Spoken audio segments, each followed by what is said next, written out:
Welcome to the Hope for the Animals podcast, a project of compassionate living. I'm your host, Hope Bohannick, and you can learn more about our organization, Compassionate Living, and also how you can support this podcast by going to our websites. They're listed in the show notes. So, I have a couple of announcements before we get into the interview today. If you're in Northern California, we're having a fundraiser event. It's called the Compassionate Eating Conference on Saturday, June 1st. It's at Marin Humane in Novato, California. And we're going to be having presentations from leaders in our movement.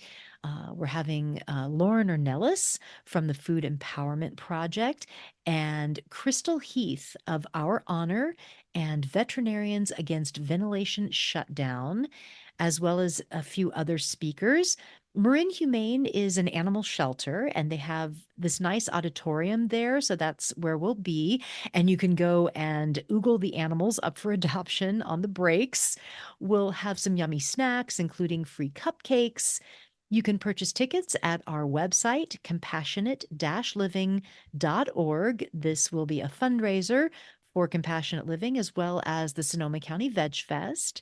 And there's a link in the show notes to our website where you can buy the tickets. The event is called the Compassionate Eating Conference. I hope to see you there. The other announcement is that if you missed our Humane Hoax Chicken webinar, the videos are now posted. The videos have been edited and posted, each individual presentation.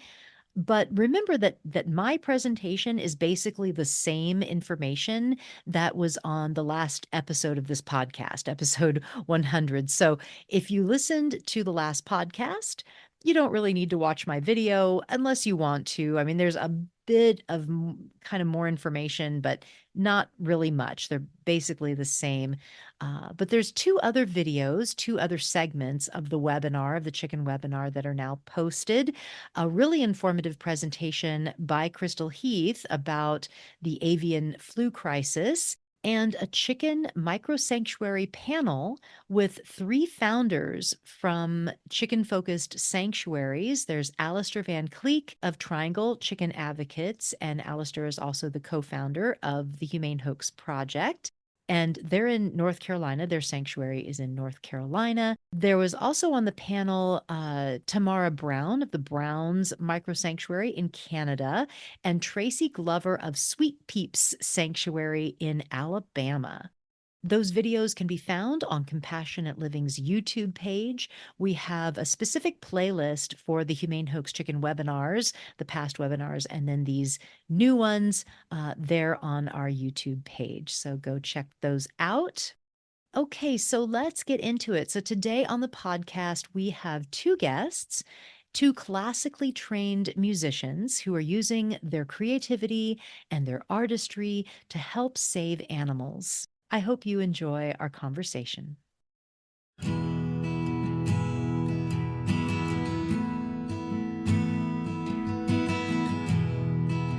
Okay, today on the podcast, we have Joanne Kong and Chirstoph Wagner, and they are the Vegan Virtuosi.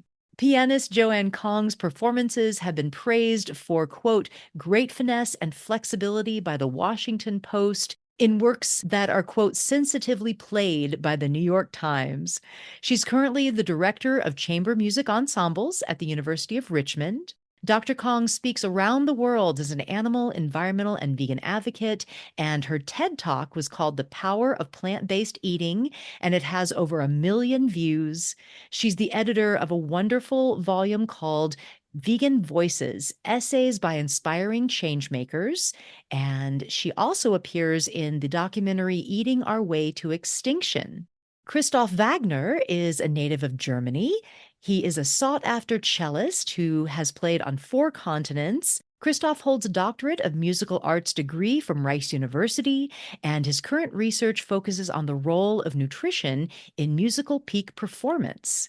He is a certified nutrition coach and certified personal trainer through the National Academy of Sports Medicine, and holds a certificate in plant-based nutrition from Cornell University through the T. Colin Campbell Center for Nutrition Studies. Currently, Chirstoph is assistant professor of cello at the University of New Mexico. And together, Joanne and Christoph are the Vegan Virtuosi. They weave together live music, reflections, and the arts in inspiring events that illuminate how embracing the connections we have to the natural world and all beings can bring about transformative spiritual growth, positive change, and planetary healing.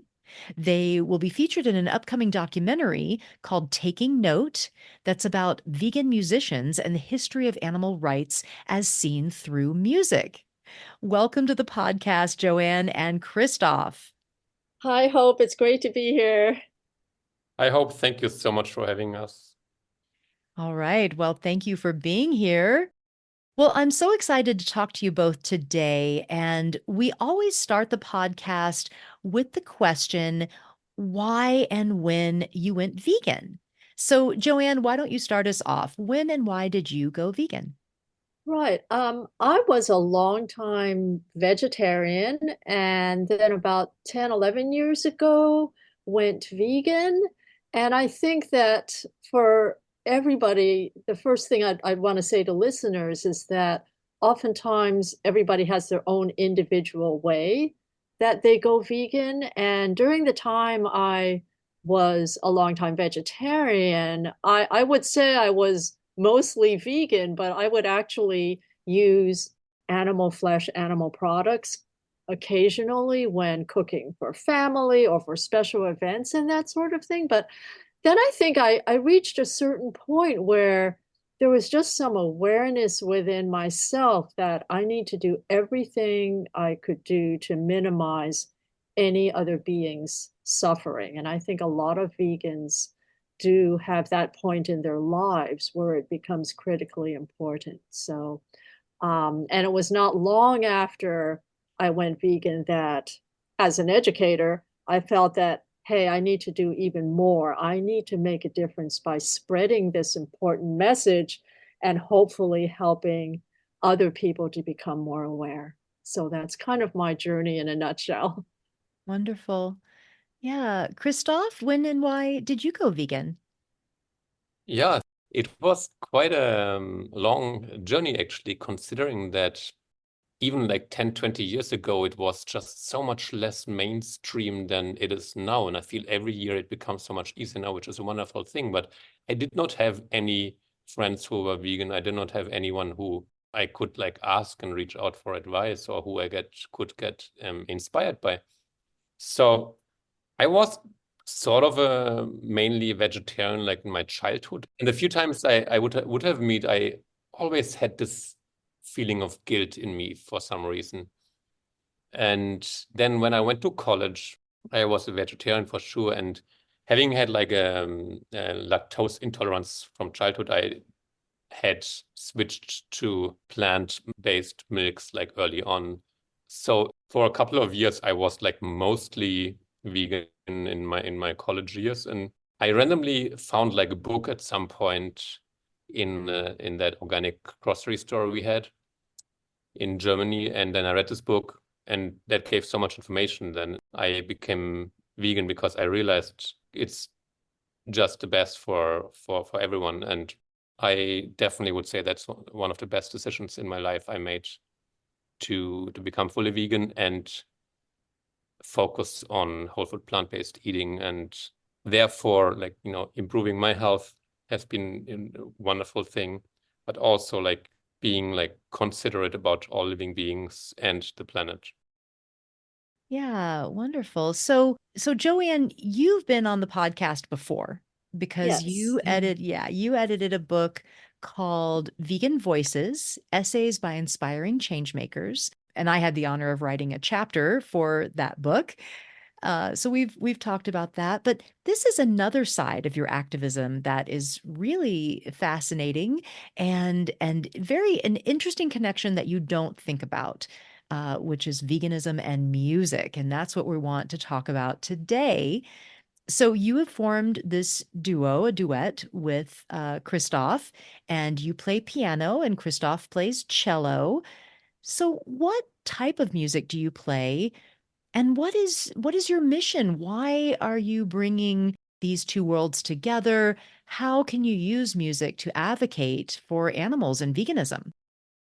That's a wonderful question, Hope. And I've been a long time professional musician, and I think there was a little voice in the back of my head that would say something like, okay, you're a concertizer, you've been teaching for a long time, but there's got to be something more, something that you can do through music to create a better world, to reach out to a different dimension and also expand my own capability of what I can do as a human being to make this a better planet. And Mm.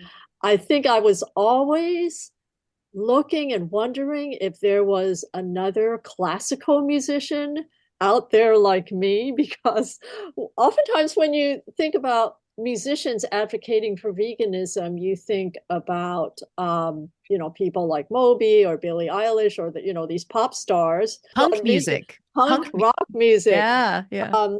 But in terms of classical music, it's like I really hadn't heard of that many classical musicians who were specifically vegan advocates. So I felt so fortunate when I met Chirstoph. Another interesting coincidence is that throughout my career, I have performed a lot with cellists. So it's like he was just right up my alley. And we met a couple years ago in Houston, where I was giving a talk on the intersection between veganism and environmental sustainability. And we met for lunch and decided, hey, we should try to do something together. And music is such an important part of our advocacy because, they always say music is the universal language. And to me, what it's capable of doing is increasing people's inner awareness. We live in such a material world, and there's a great deficit, I think, of just spiritual awareness, of awakening and expanding our inner compassion. And music has the power to do that. So we do these events called Strands of Compassion, where we intersperse music with, could be poetry or spoken reflections, those kinds of things, to really get people thinking and just in their heart center becoming more aware of just how our kindness is unlimited, and music has a way of doing that. So that's Mm. basically what we do. Yeah, absolutely. And I think, John, you summarized it so beautifully. And to just add on that, I think we try to go beyond the intellect and to actually reach like a level what you refer to as like awareness and expanding like the inner heart wisdom. And I think going beyond the intellect to actually like make this connection and allow people to make the connections with their hearts and with their inner wisdom and empower them to find the answer from within by connecting with their own spirits. I think this is the idea, and just instead of just telling them what to do, to empower them to make this connection with the inside and find from the inside what's the right thing to do. Because I think in the end, like we all have a wisdom and connection inside ourselves, and we have the answers of what is right and what is not right beyond that conditioning we have been going through intellectually. And I think through music can like make people be joyful, make people cry, and music has such a powerful tool to truly reach the heart level. And through that, hopefully we can empower people to reconnect with their own spirits and with their own wisdom so that they can become who they want to be and live in a way in alignment with the planet and the world. Mm. And Yeah. I also want to mention that Yeah. I think the cello is perhaps the most expressive of all the musical instruments. Lots of people say that the cello approximates the tone of the human voice. And Mm. so, and especially when you hear Christoph play, he is such, oh gosh, his playing is so deeply moving and communicative and filled with such passion. And just hearing the sounds of his cello playing really can inspire someone to reach those deep levels of awareness and emotion. Yeah, emotion. That's what I was thinking of when you both were explaining what you do. And I was thinking about that kind of touching people on an emotional level rather than like the intellect or logic or, stats and studies and all of that. Right. We're learning as vegan educators that it's so important to touch emotion, like be on an emotional level with the message. And music does that. It's kind of like also spiritual, how spirituality can do that as well. It's another area where you're kind of working with emotion. So yeah, I think that that's really, really important to have that kind of emotional connection, and music can certainly be a conduit, bringing yourself into this message of compassion. It's really wonderful. So talk more about that, maybe like the how music can be a powerful way to encourage compassion. Joanne, do you want to start us off? Yes, that's a wonderful thing to consider. Music has a way of reaching us through a different, I guess I would call it a different sensory pathway. If you Mm, think about language and words in a way that's a very limited way of communicating, while music, the essence of music is not tied to specific words, it's tied to directly reaching someone's emotional capacity. And I mm, know there's been some research done where psychologists and scientists have said that oftentimes people are not swayed by facts and, as you mentioned, intellectual information. They're swayed or influenced by how they feel. yeah. And I think that's sort of the core of what we're getting at. Another thing, you put together this splendid anthology called The Humane Hoax. And in the book, all of the contributors talk about how the false marketing and that sort of thing tries to create these feelings, right, in people that, oh, we're doing good for the animals by buying these products and that sort of thing. That's a perfect example of using people's feelings, but in obviously a negative way, because it's making people think that they're making positive choices as consumers. So Yeah. we Yeah. are using feelings through music in a very positive and impactful way. And I think that as advocates, it's always so critical to help people realize the good that they have in them. People don't respond well to being criticized or being told, oh, you shouldn't eat this, you can't do that. This is horrible what you're doing to the animals. Instead, I think by nurturing what is the best thing they have in their personality, that is the best form of activism. So I think music has a way of inspiring us to be our best, to be the most kind beings we can be, and to look for ways to spread our compassion and goodwill towards all.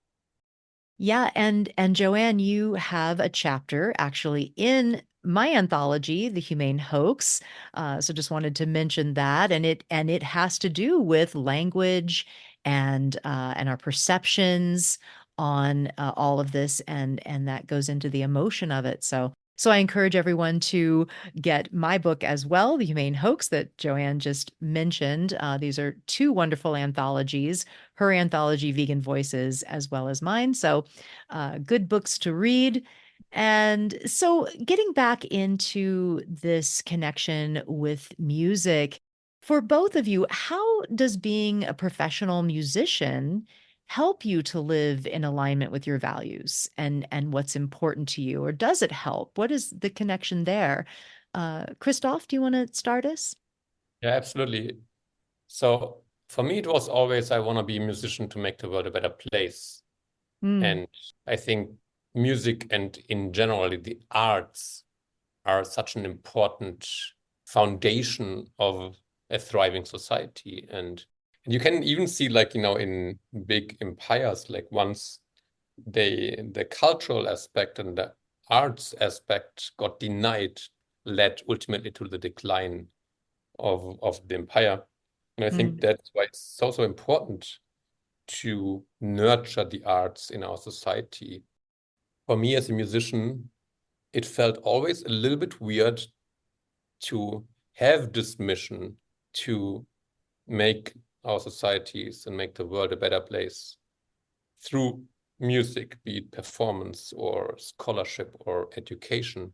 But at the same time, having a lifestyle which is not in alignment with that. It was so important for me to actually bring this back to alignment that, okay, I have like a wonderful opportunity to make an impact in the world as a musician. But at the same time, I feel responsible to live in alignment and to live up to the standards I would like to see. So becoming vegan was basically like a logical consequence to step up to that responsibility of being an artist and change maker by not only bringing arts into the world, but also living up to the standards. So it was very important for me to bring that into balance and having a lifestyle which reflects also my mission as an artist. Joanne, how does being a professional musician affect you and your connection to your values? Everything that Chirstoph just said. And as a professional musician, I would say that my principal goal is one of how I communicate. So when I'm practicing and working on a piece of music, it's about creating a message that's very direct and is as full as possible of what I'm trying to communicate, because every musical phrase is different. So I'm constantly working at the art of communicating, right? And I'm doing this through sound. And to do that requires a lot of not only intellectual ability, but how that links together with drawing out emotions. So it's both the intellect and the emotions.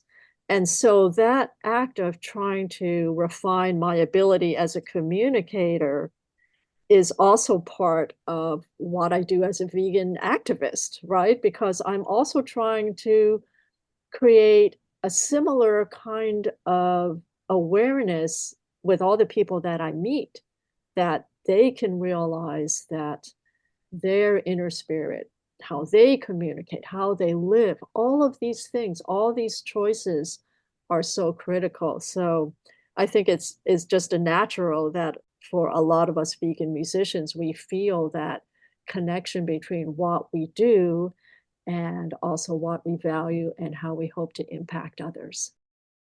Yeah. So you both kind of talked about this a bit already, but in a broader sense, do you feel that the arts and artists have a responsibility to help create a better world? I think that there's kind of not a conflict, but a little bit of agitation in the arts community of whether, arts is just for art's sake and you shouldn't have to have that kind of responsibility. And then there's artists that feel that yes, all art should be in the flow of helping to create a better world. What do you think about all of this? Joanne, do you want to start us? That's a really great question, Hope. I think that some artists specifically choose to use their work in an activist sort of way, and other artists do not. But I think that in the end, all art is so important with creating a better world because it does so many things. Like if you're, say, at an art museum and you're going through the galleries, looking at all the different types of artworks makes you think, right? It's making you respond in a very unique sort of way. Maybe it's making you think about things, it's making you appreciate beauty. Maybe it's educating you about something that you didn't know about before. I think whether it's visual art, you're talking about dance or music, it really calls upon the person experiencing the event to respond in some way. So in that sense, all art already is eliciting a social, a cultural response. And then those of us that choose to use our art in more specific ways, I think that it's just immensely powerful because we're using it to kind of set the stage for a message that we're trying to get across. For instance, in our presentations, we might be talking about, say, climate change and the environment. And oftentimes after we give some reflections about that, we'll play, for example, a gorgeous piece by Dvorak called Silent Woods, which really kind of creates this musical landscape of the beautiful forest. So in that sense, we're using our musical art to further amplify what we're saying. There's that sense of not only telling people or explaining to people what is challenging to us with the world, we're also giving them a chance to fill that awareness, to fill that space with how they feel about it. And music creates the perfect vessel or space for people to have that experience. That was so wonderfully said, Joanne.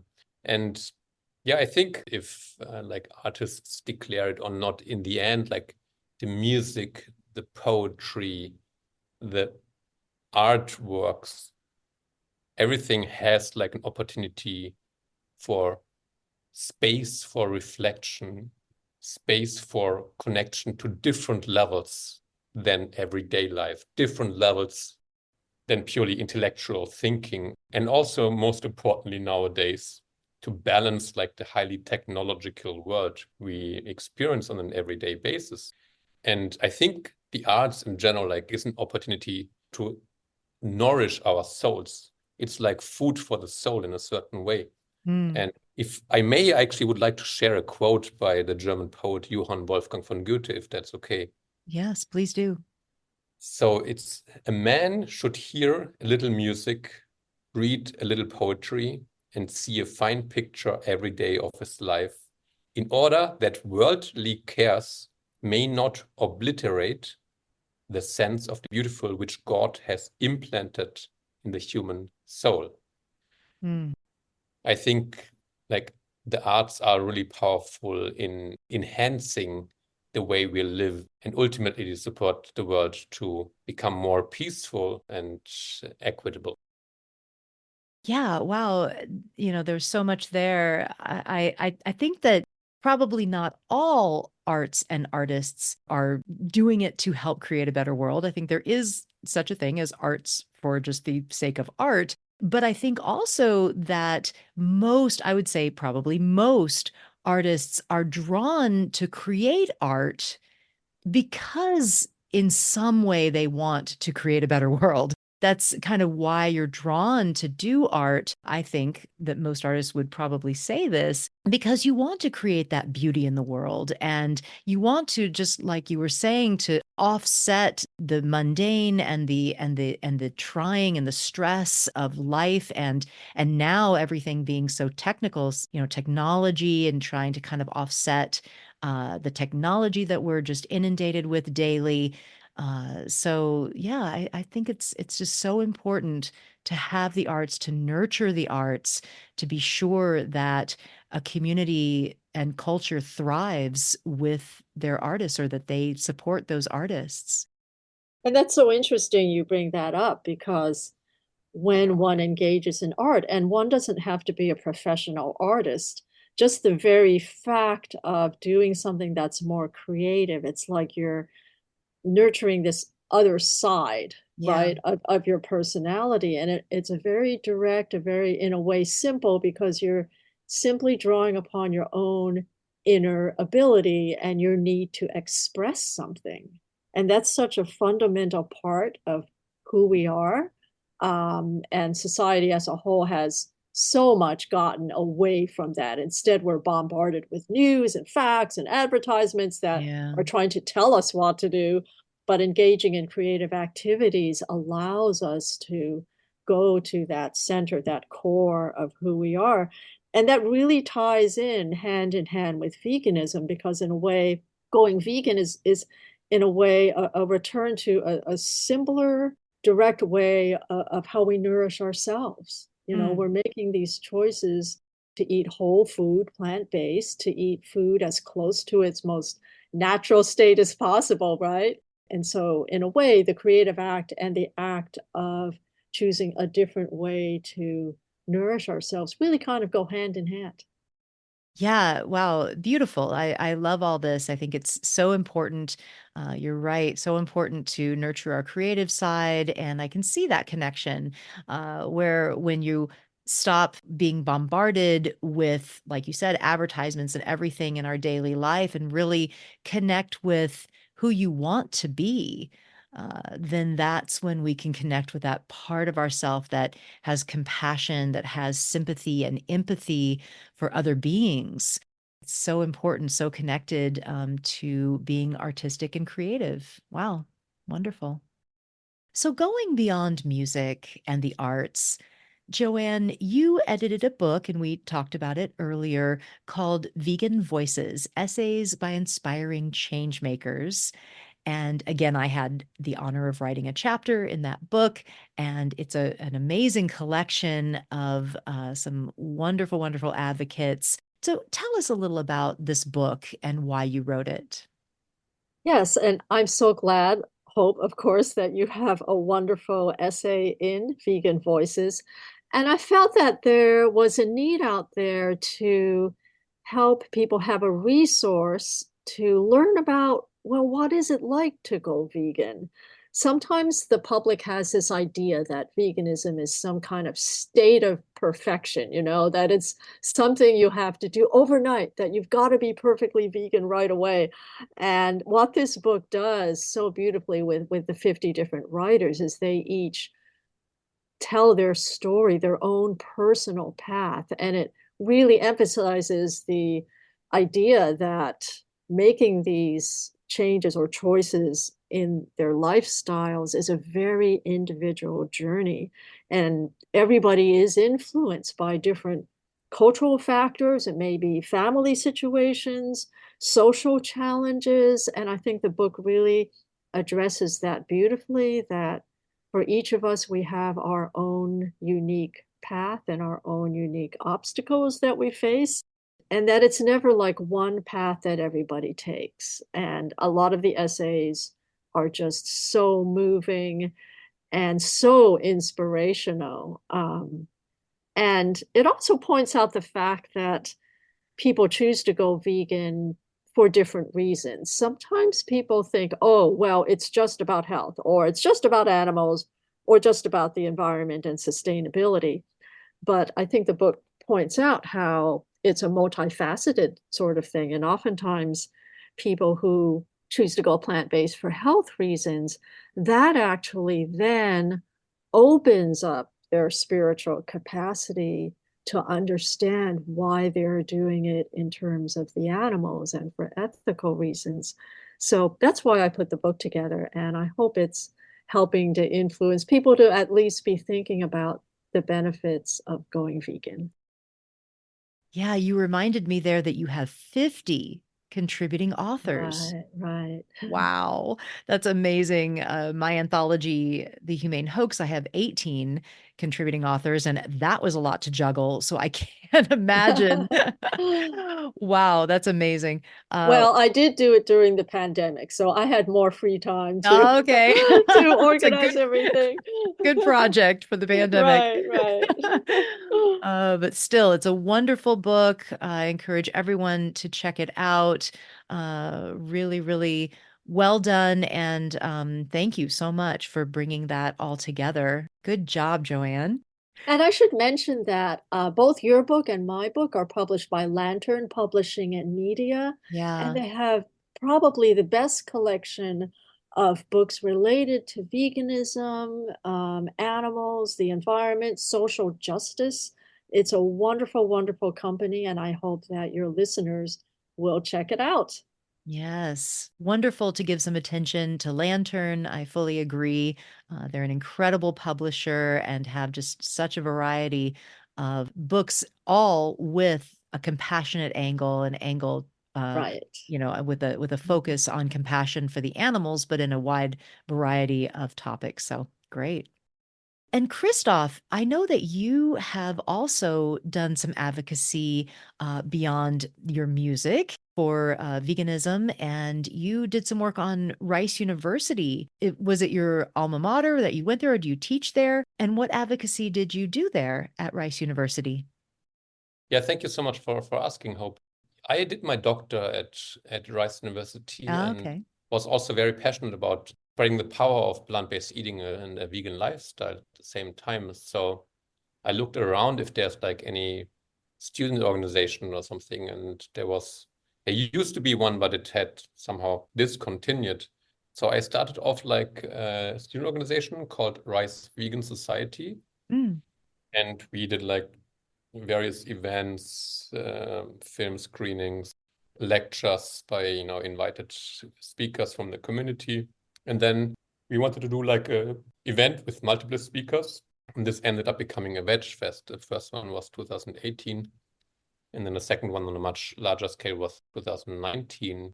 We planned for many months, and we had over 3,000 people from the community attending. wow. It was all designed to show, like, in a positive light, how fun and how easy and how accessible and how social, like, plant-based eating and a vegan lifestyle can be. I feel like now coming with this message is so much more approachable to also the decision makers and stakeholders.